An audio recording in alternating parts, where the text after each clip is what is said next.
and things that make things more difficult. Back in 2004, even 2 years ago, you were accused by 34 Arab NGOs of failing in your obligation at the Tunis summit. They said the summit ignored the wide-ranging killings going on in the Darfur region and the grave violation of human rights and international law. This despite the report of an Arab League fact-finding mission that confirmed serious human rights violations in Darfur by the local Sudanese administration. The local Sudanese administration. You have consistently let the Sudanese administration, you can say either that we at local have consistently level and the government level, off the hook. No, you are putting that wrongly. We have not allowed that. We have not helped that. We tried to deal with that. You turned up to have a summit in Khartoum without even mentioning it. No, we have mentioned that, and the Arab countries have committed themselves to pay certain amount of money to help the peacekeeping forces in Darfur. This is a resolution that is being implemented. You even today. offered a peacekeeping force for Darfur, which they turned down in Sudan. They haven't turned down at all. They have turned it down. No. There is a peacekeeping force over there. It is not enough.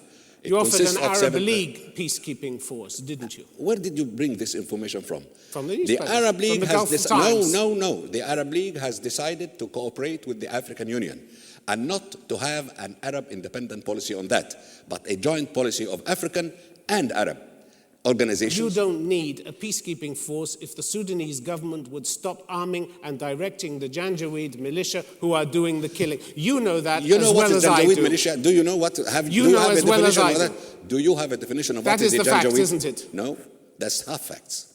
That's the fact. No, it's half fact. You know perfectly well. That's half fact. That the Sudanese government could stop the killing tomorrow. I don't want you to take me wrong. The situation is bad. We are trying our best. But there are mistakes on all sides. And also, there is rush to get resolutions. It's easy to say mistakes on all sides. You know who's to blame. No, I believe that we have to blame all sides, not only one side. Oh, that's easy, and isn't it? That is the difference between you in the West and what we believe. How can you as an organization ever have any influence in the outside world when you have killing on this scale taking place in one of your member countries? No, we have killing that is taking place in Iraq and in Sudan and in Somalia. Those are the problems that we are facing.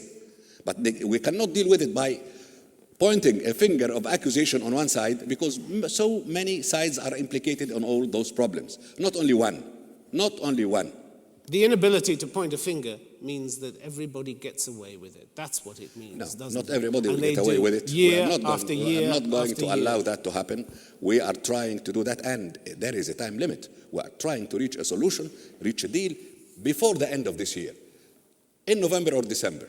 But that's it, because we are trying to establish that force as quickly as we can in order to be in place by the 1st of January. As you're trying to I'm establish... not perpetuating a problem, we are dealing with a problem. As you're trying to establish democracy and human rights in the Arab world, or not? Have you given up on that project? Who gave up on that process? Perhaps some forces have given up on that process, but we, in our interest, I believe, it is our interest to establish democracy in the Middle East. Where is there democracy in the Middle East? Democracy, Where is there? Look, democracy is not an event, it's a process. It is a slow pace, I agree.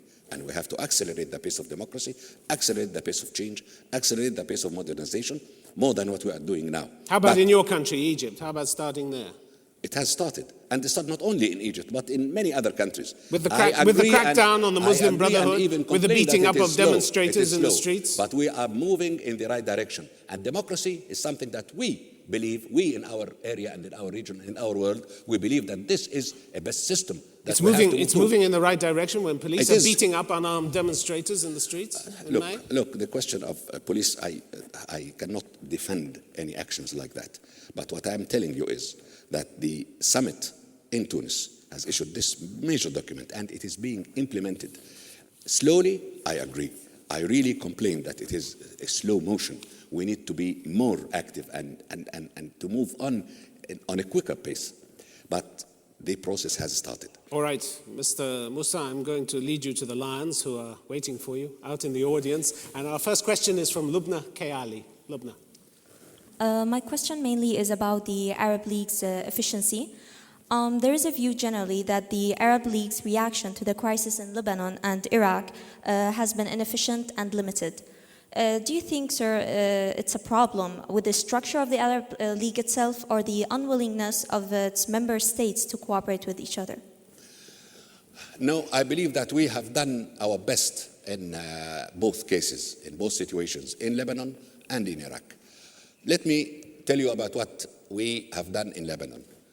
First, the Arab League has called for a meeting to take place in Beirut itself while war was still on, and decided over there that an Arab committee should take the responsibility and go to New York and negotiate on behalf of Lebanon on a resolution that has become Resolution 1701. This committee has gone to New York and really negotiated, and for the first time I saw a teamwork, a fine teamwork. The Arab League delegation, in contact with El Senora, Prime Minister Senora, and the Speaker of the Lebanese Parliament, Nabih Berri, and the Foreign Minister and other leaders, negotiating with the 5 permanent members and then with the 15 members of the Security Council, and going through the draft resolution paragraph by paragraph. With a view to achieving what? Achieving a reasonable resolution that we can accept, we can live with, and they can live with, and not to have